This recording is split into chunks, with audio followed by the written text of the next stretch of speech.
Whoa, but Portugal.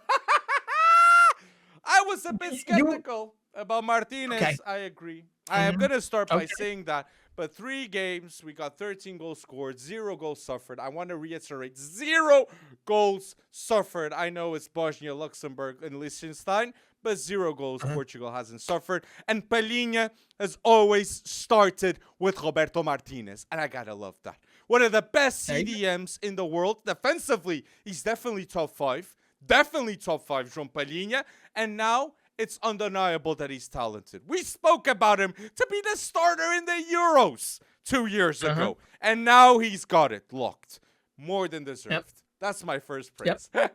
My first moment with Portugal. But I hope Rafael Leão plays with Iceland. Like, why didn't Rafael Leão play? We needed a player like him. Like, So, yeah.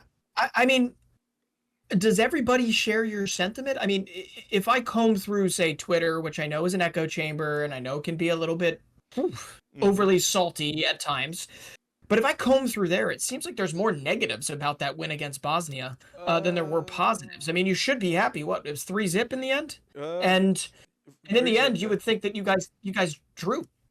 Well, based on formation and structure, I think it was a positive. Now, in terms of impressing, that we weren't so dominant. We should have been more lethal. We should have made goals in situations that we didn't. I agree with that. But I see structure. Look, I love Portugal is so lucky for the defenders that are under 23 that we have.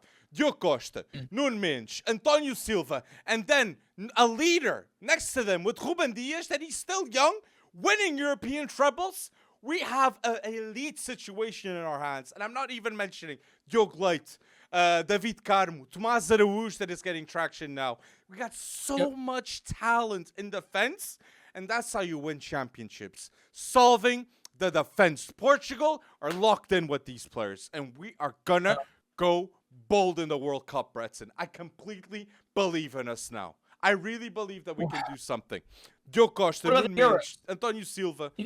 And the Euros too. I see World Cup. It's always the Euros, of course. Oh yeah, of course. Well, I do see. I mean, the depth is just ridiculous. When I just saw before we even got on here, I saw your U21 Euros roster, right? And the Golden Ball winner from 2 years ago is literally back. Fabio Vieira, right? Fabio Vieira is back. You've got João Neves. You've got Fabio Silva up front. I mean, you've got a lot of these guys that it's so. Pedro Neto, up top. A lot of these guys you would have expected to maybe have graduated, but the depth is just kind of filling out. Very true. Almost ridiculously, actually. And not only that, it's not PSG. Vitinha is not part. It's Vitinha Marseille, right? Marseille's Vitinha is in as a striker. Okay, so I just needed to. My head was thinking Vitinha PSG, and then I'm like, wait a second, I think it's the other guy, but. Do you think that they have enough, and I know this is a departure, but Roberto Martinez is going to be picking from this crew at some point. João Neves, I know you've mentioned previously.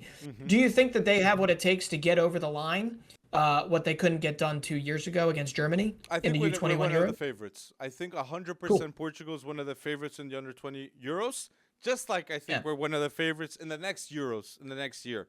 Portugal, in terms of talent, I'm so happy that the big academies in Portugal and the development done by the federation, the unity in all these groups, it's all done by the Portuguese Federation. Since they're in their under 15, they're all next to each other. They're all in so many sporting camps together. It's great to see that the product of that unity is now showing with like players like Diogo Leite, Diogo Dalot being great friends, Diogo Costa, player groups. Like I can really feel like that there's no enemies in the Portuguese national team. A bit like England, contrasting with the Englands of the past. Now England, Saka and Foden, really good friends. You see a bit of Jack Grealish bantering with anyone. Portugal is like that too. You see more smiles than in the past. Like it's more of a united group. And I think Ronaldo is doing a great job. Cristiano Ronaldo with Roberto Martinez is playing good football. Yes, Gonçalo Ramos is inevitably going to get that position, in my opinion, in a Euro situation. Inconsistency in games. I think he'll start. But Cristiano Ronaldo has inspired our nation to do better. Every day he does better with Portugal, I believe. So I'm really happy to see that. I'm really happy to see Okay, that. well, who's serious question here? Who's going to do the same with Norway? Because Norway. But Norway, wait. Still, no. Cristiano Ronaldo's gonna have 200 games for Portugal when he plays against Iceland. Nobody's done that for Norway. Erling Haaland is still getting started at 22. I get you. But Cristiano Ronaldo is still like the icon, and Cristiano Ronaldo brought Portugal 2 major trophies, like with the Nations League and the Euros too in the past.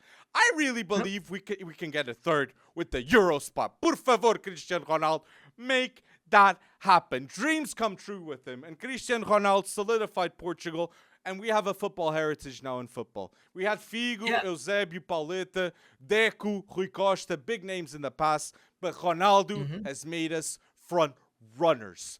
Like a huge nation in football. But Bruno Fernandes, I want to talk about him too, mentioning him. Yeah. Bruno Fernandes against Bosnia, 2 goals, 1 assist. Bruno Fernandes in his last 10 games for Portugal, he's got 7 goals, 6 assists. These are unreal stats. The Portuguese magnifico. Bernardo Silva and Bruno Fernandes play together for Portugal. Manchester rivals, but together for Portugal national team. We are so lucky for this player pool, and that's why I'm going to say we really are contenders to make it happen. And we even have the top entertainer.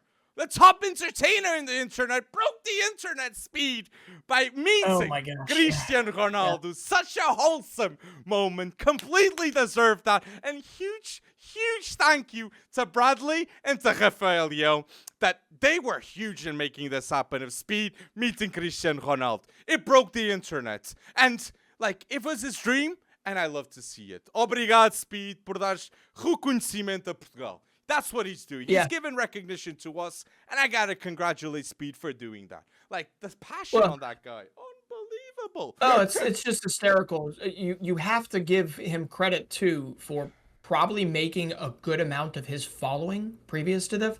They're probably all footballers now, or football fans now, because of his Stewie comment. And then that just turned into his lifelong quest. This has only been what, like a 1.5 year, 2 year quest for him. I mean, the guy's still not even 19, from not even March 20 years old yet. He got the donation of Bradley to now meeting Cristiano Ronaldo in June. There you go, guys. That is all you have to do. That is all you have to do is start a YouTube channel. No, just kidding. It's insane. The scope and the size of his following and the people that follow his insanities. And I guess he's fallen in love with Portugal. Exactly. I do know that feeling. Because he knows we're winning the World Cup in 2026. Speed knows that, just like me. Diogo Costa, Antonio Silva, Nuno Mendes, world-class player potential in their positions. We're just getting started. And Rafael Leão, João Félix, João Neves, Vitinha, so much talent.